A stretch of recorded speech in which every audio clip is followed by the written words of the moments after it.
ನೀನು ಇವತ್ತಿನಿಂದ ಸಮಯ ಕೊಟ್ಟು ಚುನಾವಣೆ ಮುಗಿಯುವವರೆಗೂ ಗೋವಿಂದ ಕಾರಜೋಳ ಅವರ ಗೆಲುವಿಗೆ ಕೆಲಸ ಮಾಡ್ತೇವೆ ಅನ್ನೋಲ್ಲ ಕೈ ಎತ್ತಿ ನೋಡೋಣ ಒಂದ್ಸಾರಿ.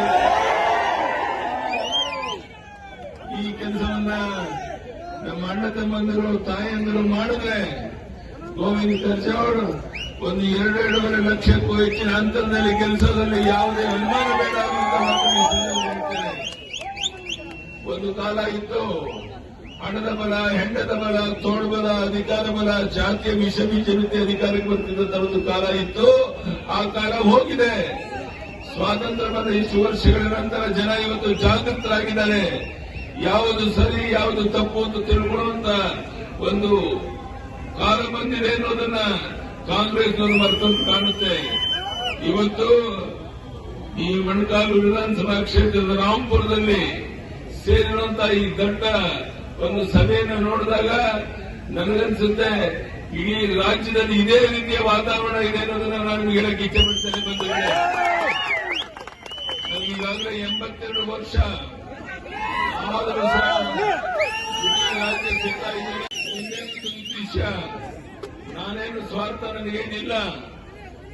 ಕರ್ನಾಟಕದಲ್ಲಿ ಮತ್ತೊಮ್ಮೆ 28ಕ್ಕೆ 28 ಲೋಕಸಭಾ ಕ್ಷೇತ್ರವನ್ನು ಗೆದ್ದು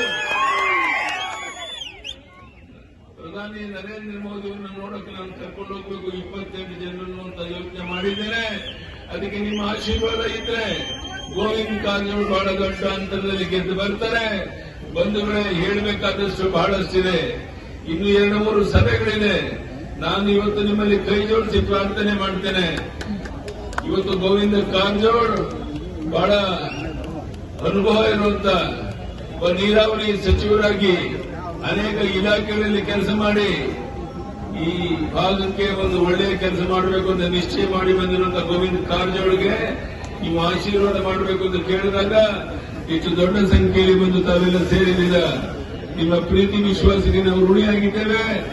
ಒಂದು ಬಾರಿ ಗೋವಿಂದ ಕಾರಜೋಳ ಗೆದ್ದ ಮೇಲೆ 1 ಲಕ್ಷ ಜನರನ್ನ ಈ ಜಿಲ್ಲೆಯಲ್ಲಿ ಸೇರಿಸಿ ಒಂದು ದೊಡ್ಡ ಒಂದು ವಿಜಯೋತ್ಸವವನ್ನು ಆಚರಿಸ ಮಾಡೋದಕ್ಕೆ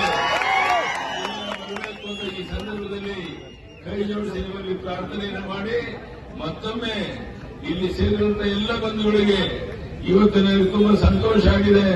ತಿಪ್ಪೇಸ್ವಾಮಿ ಅವರ ಬಗ್ಗೆ ನೀವು ಇಟ್ಟಿರುವಂತಹ ಗೌರವ